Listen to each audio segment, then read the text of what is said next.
안녕하세요. 저는 29살 직장 다니는 여자입니다. 전 남자친구와는 연애를 대학교 다니던 시절부터 7년이라는 긴 시간 동안 연애를 했습니다. 학교도 같은 학교를 나왔고 취직 준비할 때도 같은 학원이나 스터디 그룹 다니며 오랜 시간 함께 했어요.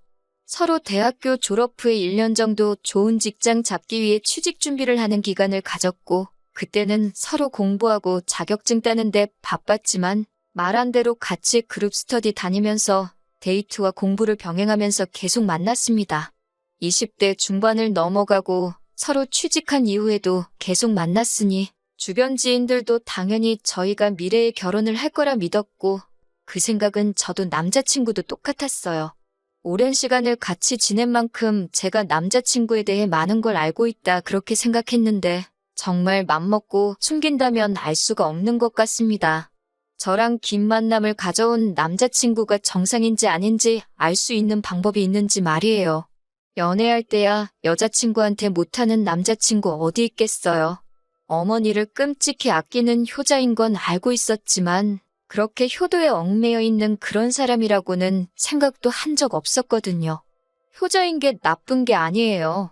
저도 제 스스로 저를 효녀라고 칭하니 조금 부끄럽기는 하지만 부모한테 잘하기 싫은 자식도 세상에 어디 있겠어요?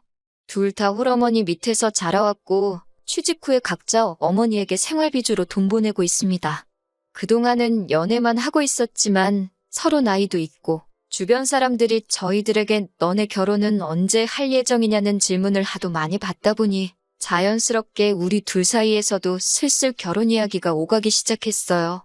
서로에 대해서 속속들이 알고 있었기 때문에 모아둔 돈이 얼마 있네 이런 이야기는 하지 않았습니다. 그런데 남자친구가 어느 날 갑자기 결혼에 대해 이야기하면서 저한테 딱 하나만 들어달라는 부탁을 해왔습니다. 자기가 집도 해오고 다 해온다고 혼수나 예단 이런 것도 다 필요 없답니다. 단 하나, 자기 어머니를 모시고 사는 것, 이거 하나뿐이라고 하더라고요. 너무 당당하게 그 정도는 쉽지 않겠냐고 물어보길래 어이가 없었어요.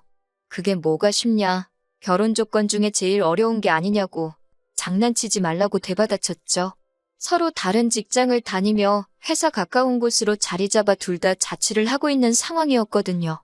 남자친구 어머님이 사는 곳이 두 사람 다니는 직장에서도 가까운 곳이 아닌데 그 집에 들어가서 살자는 겁니다.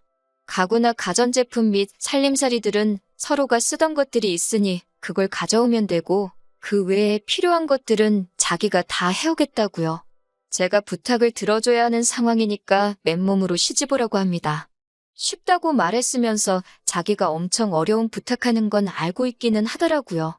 둘 다 비슷한 회사 다니면서 월급도 비슷하게 받고 있는 상황이었기 때문에 저도 할 말은 해야겠다 싶더라고요. 엄마 집으로 들어가서 사는 거면 집은 나도 해올 수 있고 침대며 필요한 혼수들도 전부 제가 해올 능력 된다고요. 그래서 반대로 저도 남자친구한테 물어봤어요. 너가 해올 것들 내가 다 해올 수 있는데 그러면 반대로 우리 부모님 모시고 살 수 있냐고요. 침대 하나만 사오면 부모님 모시고 살 수 있는 거냐고 물어봤어요. 그랬더니 자기가 무슨 침대 하나만 들고 결혼하려고 했는 줄 아냐면서 저보고 비하기 심하다고 하네요. 애초에 신혼생활부터 우리 엄마가 됐든 너네 엄마가 됐든 학가에서 살 생각 전혀 없었다고. 혹시나 만약에 나중에 둘 중에 어느 한 분이라도 나이 드셔서 거동이 힘들거나 상황이 안 좋아지면 모를까? 아직 우리 엄마나 너네 엄마나 다 한참 되시고 일도 하고 계시는데 우리가 왜 신혼부터 모시고 살 생각을 하고 있어야 되냐고. 나는 그렇게 못하겠다. 솔직한 마음을 이야기했어요. 그랬더니 남자친구가 저한테 그래? 그럼 너는 나랑 결혼 못하겠네. 이렇게 자신있게 대답하더라고요. 그때 느꼈어요. 이 사람이 말하는 게 떠보는 게 아니고 진심이라는 걸요. 무슨 면접 보는 것도 아니고 아무리 몇 년을 연애해왔지만 결혼의 자격을 자기 입으로 논하는 게 어이가 없었죠. 부모님 안 모시고 산다면 결혼을 안 하려고 하는 거냐 물었더니 다른 건 몰라도 그것만큼은 양보를 못 하겠다고 하더라고요. 그래서 저도 알겠다고 그러면 둘 다 더 이상 시간 낭비할 게 뭐 있냐고 이만 헤어지자고 강수를 뒀어요. 그러니까 정말 입가에 거품을 물면서 저한테 뭐라 하더라고요. 저보고 이상한 억지 부리지 말라면서 말입니다. 너네 집이 엄청난 부자라면 모를까? 일반적으로 보면 대한민국에서 처가살이하는 남자보단 남자 쪽 부모님 모시고 사는 비율이 더 높다고. 그만큼 부모에 대한 봉양 의무는 남자한테 있는 거나 마찬가지라고. 이제 막 군대 전역해서 대학생활 다시 시작한 제 남동생까지 들먹이면서 너네 부모님은 나중에 제 동생이 모시면 되는 거 아니냐고 하더라고요. 우리가 만나온 게 벌써 몇 년째인데 너가 이런 사람인 줄 진작에 알았다면 애초에 저랑 그렇게 길게 만나지도 않았을 거라고. 자기가 사람 보는 눈이 없어서 시간 낭비했다는 식으로 말을 하더라고요. 저도 남자친구한테 나도 너가 그런 생각 가지고 있는 사람인 줄 몰랐다고. 피차 시간 낭비한 건 너나 나나 똑같은데 뭘 그렇게 손해본 것처럼 말하느냐 대판 싸웠어요. 서로 의견이 좁혀지지 않고 언성만 높아지고 있으니 더 이상 말할 가치도 없다는 생각에 이제 그만 헤어지는 게 서로를 위해서 더 좋지 않겠냐는 식으로 대화를 해나갔습니다. 이런 일로 헤어지게 되는 건 안타깝지만 그래도 여태 만나온 시간이 있는데 마지막 모습 이렇게 싸우고 끝내지 말자고요. 결국 7년 연애에 종지부를 찍게 되었네요. 앞서 말씀드렸다시피 같은 대학교 나오면서 취직 준비도 같이 했기 때문에 주변 인맥도 비슷해요. 저희들 오래 알고 봐온 사람들 많고 그 사람들 당연히 저희가 결혼하는 걸로 알고 있었을 테니 헤어지는 이유 솔직하게 말하면 주변 사람들한테 너가 욕먹을 거라고. 그러니까 그냥 오래 만나면서 성격 차이 같은 게 있었는데 그걸 이유로 헤어진 걸로 하자고 제가 제안을 했어요. 남자친구도 주변 사람들이 저희들에게 기대하던 모습을 익히 알고 있었기 때문에 남자친구도 그렇게 말을 맞추자는 부분에 대해서는 동의를 했습니다. 그렇게 저희는 헤어지고 무슨 일 때문에 헤어진 거냐 묻는 주변 사람들 질문에 저는 약속한 대로 남자친구와의 성격 차이 때문에 오랫동안 숙고하다가 결국 서로 좋은 모습으로 헤어지게 되었다는 식으로 이야기했습니다. 그런데 어느 날 제 친구가 저한테 진지한 표정으로 물어보더라고요. 너네 헤어진 이유가 성격 차이 때문이 아니라 너가 양보를 안 해서 헤어진 거라며? 라고 말입니다.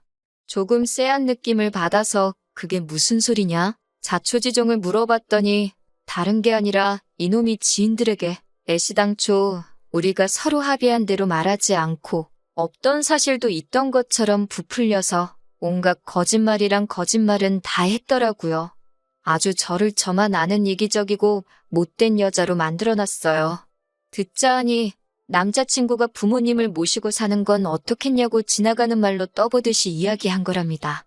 그런데 제가 온갖 욕이란 욕은 다 하면서 헤어지자고 했다고 하더라고요. 제가 시집갈 때 모아놓은 돈은 다 우리 엄마 드리고 저는 몸만 올 거라고 했다고까지 하네요. 그래서 자기가 집도 다 해오고 혼수까지 다 해오기로 했는데 혼자서 그걸 다 하려면 조금 모자라서 자기 엄마 집을 팔아 자금을 만들어서 학가를 하는 방법이 생각나 그건 어떨까 하는 생각에 지나가는 말로 떠보듯이 물어본 건데 제가 양보는 하나도 안 해주고 시엄마를 어떻게 모시고 사냐 하면서 그건 죽어도 하기 싫다고 했다고. 그래서 저를 다시 보게 되었고 결혼 상대로 삼을 사람은 못 되는 것 같다며 그래서 자기가 먼저 저한테 헤어지자고 했다네요. 심지어 저는 여태 모은 돈을 결혼하면 엄마에게 준다고 했다더군요. 그러고 나서 얼마 뒤에는 또 제가 혼수 정도는 해올 테니 다시 만나달라고까지 남자친구한테 매달렸답니다. 그런데도 혼수해오는 조건으로 시어머니 모시고 살지 않는 걸 조건으로 걸었다고 하네요.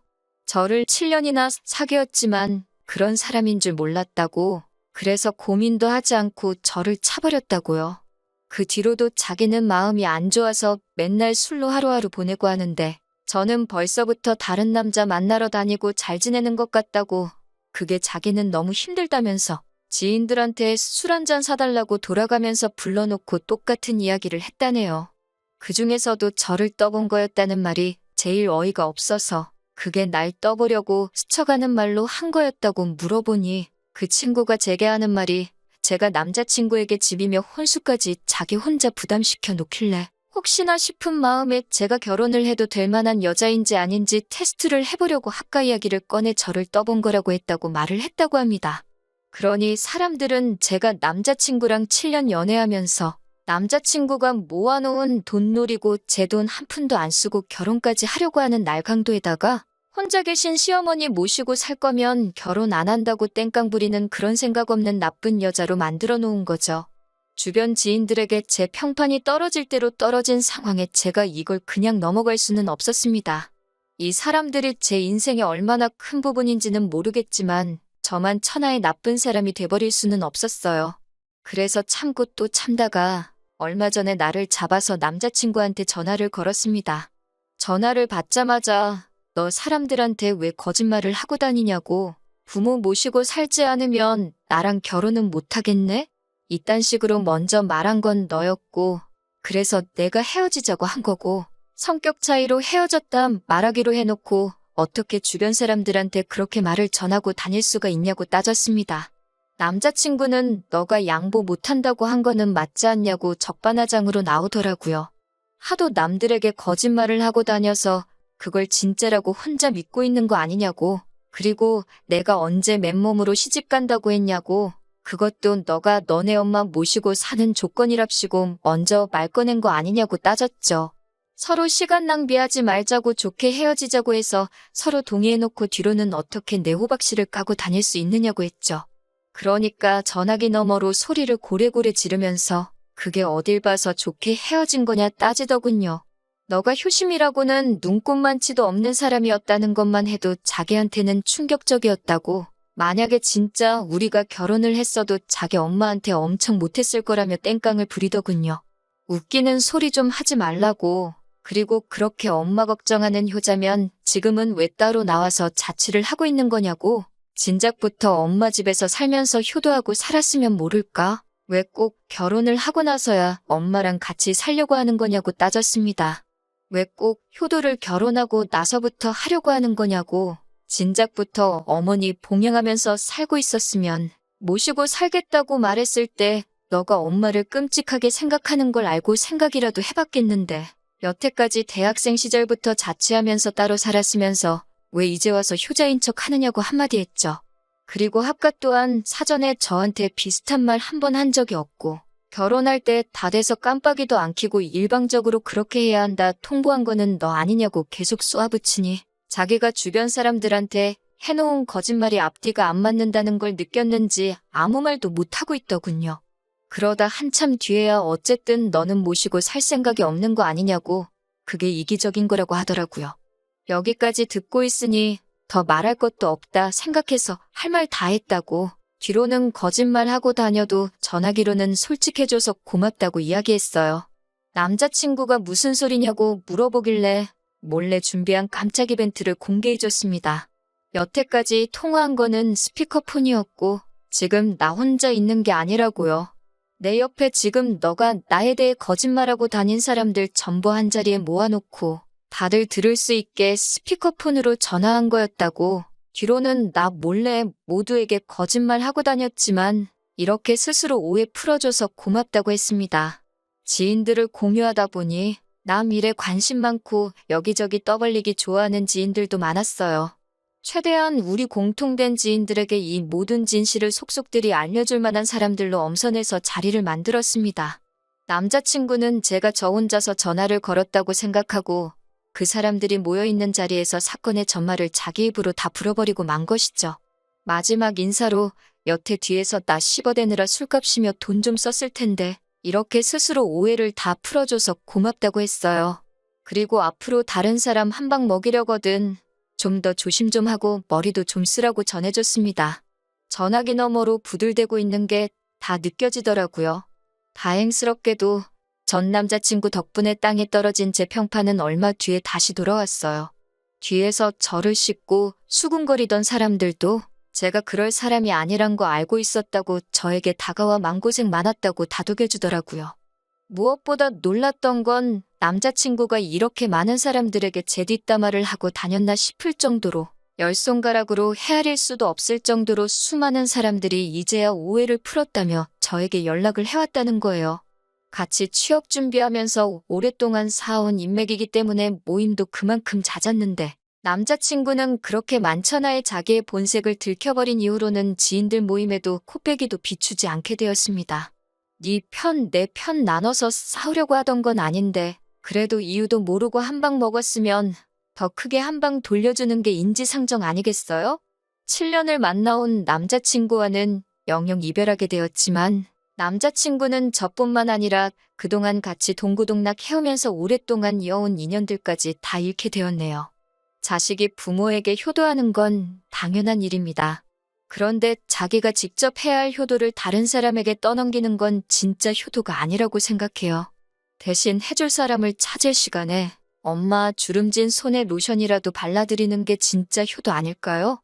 저도 이번 일을 계기로 다음에 만날 사람은 꼭 서로의 의견에 귀 기울여주고 대리효도 강요하지 않는 사람을 만나야겠다는 생각이 드네요.